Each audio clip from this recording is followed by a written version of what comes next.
No capítulo de hoje, Geraldino entrega mais fotos para o investigador, Leia se preocupa com uma carta de Lias, Jeremias não acredita na desconfiança do delegado, Bruno descobre sobre um dos Berdinazzi e muito mais aqui no resumo do capítulo da novela O Rei do Gado, que está sendo reprisada na Globo. Se você curte a novela, já se inscreve aqui no canal para não perder nenhum capítulo, ok? Agora vamos para o resumo de hoje.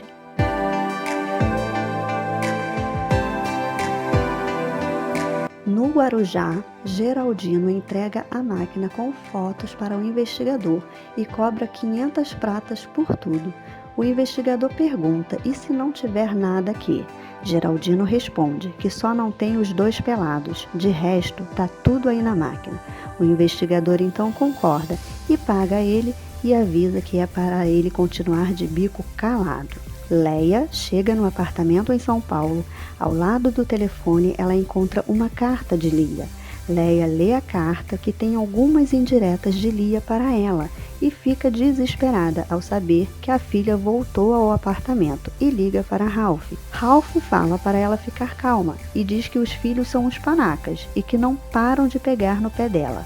Ralph está acompanhado e diz a Leia que está cansado e precisa descansar. A acompanhante pergunta a Ralph o que essa mulher tem para deixá-lo assim, e ele responde: grana, e sai deixando a acompanhante brava. Enquanto isso, na fazenda de Jeremias, ele e Marieta jantam e ela pergunta se o tio acreditou na história do delegado, que suspeita que Marcos esteja envolvido na morte de Olegário. Jeremias diz que não acredita nem um pouco, e Marieta fala que ela também não acredita e que Marcos não tem cara de assassino. Judite complementa que ela também não vê Marcos com uma cara de assassino não, mas Jeremias diz que não entende se ele é um mezenga, por que ele chegou lá se passando por outro. Marieta fala que também não entende por que ele agiu assim. Judite, por sua vez, pergunta a Jeremias se Marcos tivesse chegado lá e falado que ele era um mezenga, ele teria recebido ele? Jeremias fala que de jeito nenhum. E Judite completa que talvez esteja aí a explicação. Jeremias então fala que se ele veio atrás da herança, ele perdeu a viagem e avisa a Marieta que ela vai ficar com tudo o que é dele. Marieta fala que não estava nem pensando nisso. Em Ribeirão Preto, Bruno chega de viagem e é recepcionado por Lia. Bruno pergunta como vão as coisas pela casa e Lia diz que vai tudo bem. Ele pergunta por Marcos e Lia diz que ele está em Brasília trabalhando com o senador Caxias. Bruno nem acredita no que acaba de ouvir da filha, mas fala que isso é ótimo para Marcos. Lia então fala que o pai não vai acreditar no que Marcos descobriu nas andanças dele lá no sul de Minas. Bruno pergunta o quê? E Lia responde: o paradeiro de um dos Berdinazzi. Bruno faz uma cara de surpreso e pergunta qual deles, e Lia responde que é o Jeremias Berdinazzi. Bruno fala: mas está vivo aquele safado? Lia responde: vivo, forte e bilhardário. Bruno não acredita no que acaba de ouvir e Lia complementa que se o pai é o rei do gado, Jeremias é o rei do leite e do café.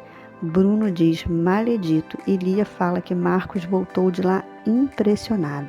Bruno pergunta a Lia se Marcos falou com ele e ela diz que sim e que ele foi recebido muito bem lá, mas não se apresentou como mezenga, inventou um outro nome, pois ele sabia que se ele falasse o nome dos mezenga, ele não seria recebido na casa do tio maledito Jeremias. Bruno fica bravo e diz que Marcos não deveria ter feito isso, que ele tinha que ter se apresentado como um mezenga. Lia então fala que Marcos não teve peito para fazer isso, de tanto que o pai contava das histórias deles. Bruno diz que talvez ele tenha feito bem, porque aqueles lá são uma raça que não presta. Lia pergunta ao pai se o tempo não apagou o ódio que existe entre os Berdinazzi e os mezenga, e Bruno responde que apagou nada, que apagou. Se ele não tivesse roubado a sua bisa e a sua avó, a vida do meu pai tinha sido muito mais fácil. Bruno ainda fala que a única herança que a mãe dele recebeu do avô Berdinazzi, quando ele morreu, foi a sua bisavó, mãe daquele desgraçado que eles abandonaram. Bruno, muito nervoso, pergunta a Lia onde Marcos encontrou o maledito. Lia pergunta para que o pai quer saber, e ele responde que prometeu ao pai dele, avô deles, que se um dia encontrasse aqueles malditos, ele iria acertar as contas com eles. E é isso que eu vou fazer agora. Lia então fala para o pai se acalmar e escutar o resto da conversa. Lia diz que o tio maledito é um homem sozinho. Bruno pergunta pelo outro maledito, e Lia fala que, pelo que ficaram sabendo, ele morreu de forma trágica em um acidente em uma barranceira em um caminhão de boia-frias. Bruno fica surpreso, perplexo e sem acreditar no que acaba de ouvir. Lia fala que os Berdinazzi, que o pai tanto odeia, só sobrou um e uma sobrinha. Bruno pergunta como assim. Lia conta que a sobrinha sobreviveu no acidente e que ela se chama Marieta e está lá com o tio na fazenda. E Bruno fica pensativo. Enquanto isso, na fazenda do Araguaia, Dona Ana conversa com Luana e fala que ele entende o medo dela de não querer ir para Ribeirão Preto, mas avisa que ela deveria ir e que ela tem que levantar as mãos para o céu por ter encontrado um homem como patrão. Ainda mais depois de tudo o que ela passou na vida. Luana diz que sabe disso, mas ela diz que é uma ignorante, que outro dia estava no corte de cana. Ela completa dizendo que na fazenda ele gosta dela, já lá na cidade vai ter vergonha. Dona Ana diz que nesse ponto entende ela. Luana fala que tem vontade de aprender a ler, de escrever, e Dona Ana diz que isso é mais um motivo para ela ir lá para a cidade, que é mais fácil, ou ela acha que vai conseguir aprender isso tudo estando ali na fazenda. Bruno e Lia continuam conversando sobre Jeremias Berdinazzi. Bruno diz para a filha que essa Marieta então é prima de Lia e Marcos. Lia fala que é exatamente isso, e Bruno pergunta onde é que mora esse maledito. Lia responde que é em Guaxupé, no sul de Minas. Bruno então comunica que é para lá que ele vai. Marieta e Fausto estão conversando e Marieta avisa para Fausto falar baixo que o tio foi se deitar, mas pode ser que ele esteja acordado.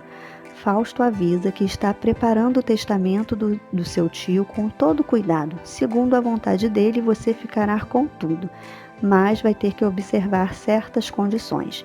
E Marieta pergunta que condições. Ele diz que Jeremias quer proteger de alguma forma os empregados dele, que o infeliz tem essa mania de não querer deixar na mão quem o ajudou a conquistar essa fortuna. Fausto então diz para Marieta que está tentando arrumar um jeito de nós não dividirmos a fortuna com os empregados.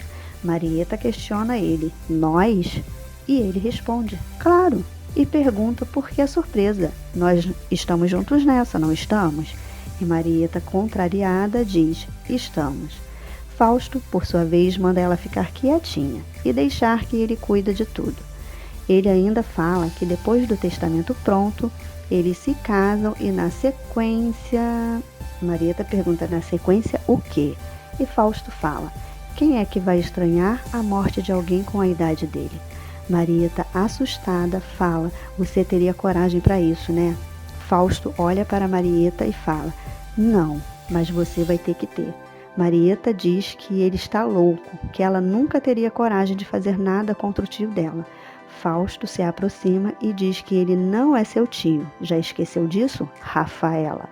Jeremias está no seu quarto e continua pensando no que será que o legário queria dizer a ele com aquele cheque. Bruno encontra Pirilampo e Saracura na mesa jantando e pergunta o que eles estão fazendo ali. Lia diz que tinha esquecido de falar com o pai, que eles vieram atrás da promessa do Marcos, de ajudar eles a gravar um disco.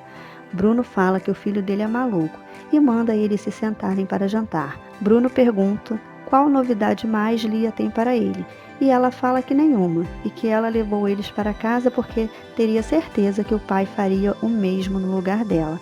E Bruno pergunta por quê, o que aconteceu. Lia fala que os dois foram presos por estarem do lado de fora da casa esperando por Marcos.